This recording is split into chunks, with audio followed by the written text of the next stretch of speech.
Assalamualaikum warahmatullahi wabarakatuh. Jumpa lagi dengan saya Pak Yudi dalam acara podcast kita, Bincang-Bincang Kita. Pada pertemuan kali ini kita akan membahas mengenai kesehatan mental, khususnya nanti ada pada diri remaja. Untuk itu, kita sudah hadirkan tamu yang luar biasa. Beliau adalah seorang dokter yang sudah 10 tahun ada di MUHI dan juga ada di berbagai tempat yang lainnya yang luar biasa dalam pengabdiannya di bidang kesehatan. Inilah beliau, Dr. Windy. Halo Dr. Windy. Ya, Assalamualaikum Pak Yudi. Waalaikumsalam. Dr. Windy sehat? Alhamdulillah. Alhamdulillah. Masih sibuk dokter? Lumayan. Lumayan ya. Terima kasih banyak sudah berkenan untuk datang di podcast SMA Muhammadiyah 1 Yogyakarta. Ya, sama-sama. Oke, Dr. Windy, tentang kesehatan mental remaja nih dokter. Kita kan di masa-masa ini banyak menemukan bahwa remaja ini seringkali mereka melalui apa istilahnya dokter ya? Mereka mengalami sebuah gangguan pada kesehatan mental mereka. Sebenarnya apakah itu kesehatan mental, dokter? Oke. Wah, Pak Yudi nih bahasannya agak berat nih. Ya, jadi memang saya cenderung lebih concern ke kesehatan mental sih, terutama pada remaja saat ini ya. Jadi kesehatan mental itu sehat secara fungsi itu kan ada beberapa aspek ya, fungsi secara kognitif, secara sosial, secara peran gitu, secara kehidupan itu semua berjalan dengan baik fungsinya gitu. Jadi sehat mental itu seperti itu. Nah, pada remaja khususnya itu memang kita masih sering luput ya, banyak masalah-masalah yang tidak terdeteksi pada remaja. Makanya kita sekarang sangat concern sama remaja supaya generasi kita tuh jangan lemah secara mental gitu. Mungkin gitu dulu. Jangan sampai seperti generasi sandwich gitu ya, kalau istilah sekarang ya. Jadi teman-teman seperti itu. Keren banget ini. Dr. Windy gini. Jadi saya coba baca-baca literasi sedikit itu. Ternyata UGM ini melakukan penelitian itu pada tahun 2002 dan hasilnya teman-teman itu cukup mencengangkan tuh. Hasilnya adalah 1 dari 3 remaja usia 10-17 tahun itu mereka mengalami gangguan mental gitu. Nah, gangguan mentalnya cukup banyak itu. Dari rasa cemas, fobia, bahkan yang paling banyak itu ada di depresi begitu. Betul. Nah, di depresi ini bentuknya cukup banyak ya dokter ya. Seperti yang banyak terjadi di banyak kondisi remaja adalah mereka suka melampiaskan dengan cara melukai diri, seperti cutting atau bahkan juga jambak rambutnya atau juga bahkan membenturkan kepalanya begitu. Nah, dokter kira-kira penyebab hal itu apa ya dokter ya? Oke. Ini mungkin seperti ada terjadi peningkatan kasus ya. Jadi setiap tahun gitu. Di WHO juga melaporkan kasus bunuh diri itu setiap tahunnya meningkat gitu. Nah, khususnya kita pada remaja, jangan sampai generasi kita ini jadi hancur di fase-fase awal yang belum memasuki usia dewasa gitu. Kenapa sampai ada emosi negatif, perilaku negatif, salah satunya menyakiti diri sendiri. Jadi yang pertama kita waspadai dulu ya, jadi khususnya ini bukan hanya untuk remaja, tapi untuk orang-orang dewasa di sekitar kita kan pasti banyak remaja ya, kita menemukan tetangga, saudara, apalagi Pak Yudi sering ketemu siswa-siswa MUHI itu kan semua remaja gitu.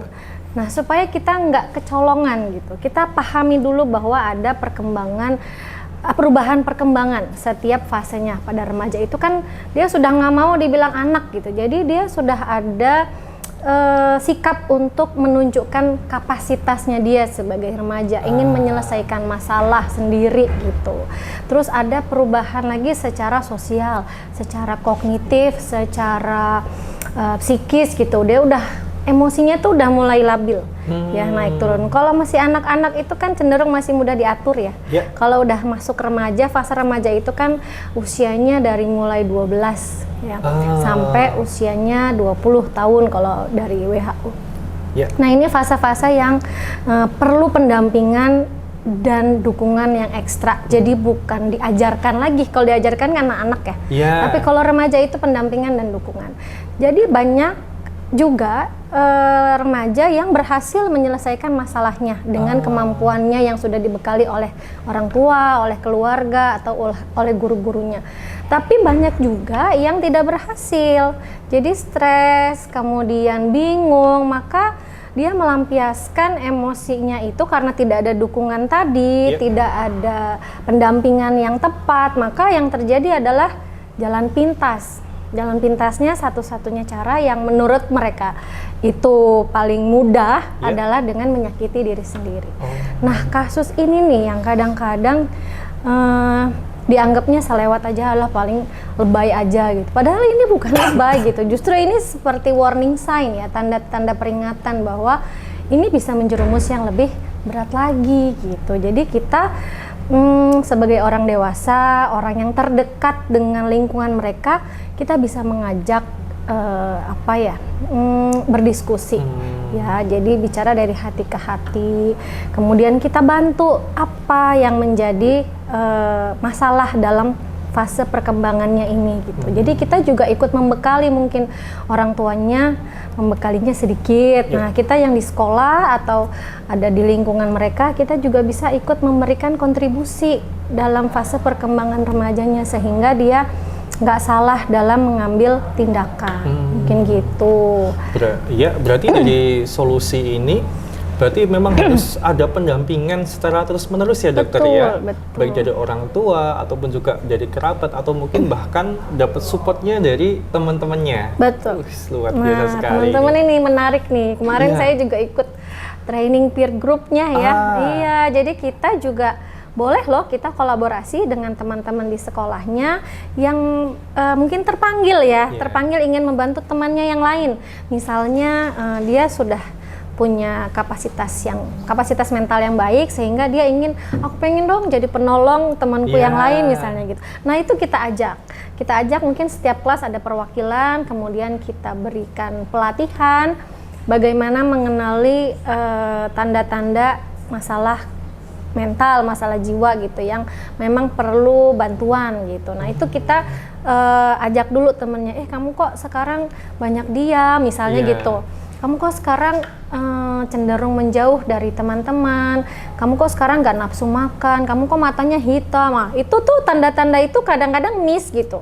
Nah, itu kalau kalau teman-temannya yang lain bisa notice, bisa melihat itu, maka kita akan sangat terbantu kan untuk menolong. Jadi belum sampai menyakiti diri sendiri, tapi kita udah nolong. Kan itu suatu pencapaian yang luar biasa juga buat kita dan buat temannya yang tadi yang sudah dianggap mampu ya menyelesaikan masalah. Gitu. Keren banget tuh. Berarti ada tanda-tanda ya dokter ya, dari matanya mulai hitam, kelopaknya. Betul, ada perubahan perilaku. Pendiam, perilakunya berubah 180 derajat. Dari biasanya, betul. Itu. Makanya Muhi itu salah satu mungkin penggagas mungkin ya. Jadi Muhi itu bagus karena Muhi itu mengajak siswa-siswa yang lain untuk menjadi pahlawan gitu ya di setiap kelasnya. Itu setiap tahun kita selalu memberikan pelatihan untuk untuk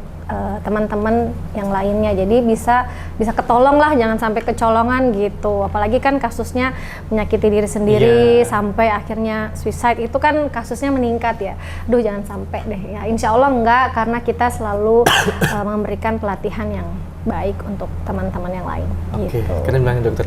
Dokter, kalau dari sisi anak yang mengalami depresi sendiri, mereka ada kemungkinan bisa untuk lepas ya dokter ya. Nah, kira-kira biar si yang mengalami depresi ini bisa upkan dirinya, bisa muatkan dirinya, kira-kira tipsnya apa dokter? Oke.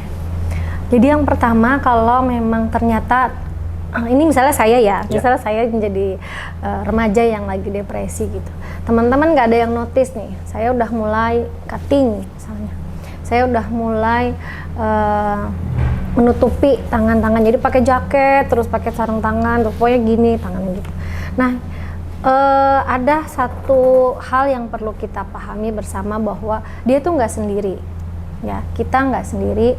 Jadi kita memang naturalnya itu secara alami itu kita akan mencari pertolongan. Gitu. Jangan sampai pertolongan itu datangnya terlambat. Jadi kalau sudah ada dirasa aku sedihnya udah lebih dari 2 minggu, terus aku sudah kesulitan untuk mengambil keputusan atau menyelesaikan masalah, aku udah bingung, udah nggak tahu harus ngomong sama siapa, mungkin kita perlu mendatangi satu orang yang dianggap bisa kita percaya, membuat kita jadi nyaman untuk bercerita. Ya, kalau di UKS ada dokter, karena dokter kan profesi ya, jadi profesional.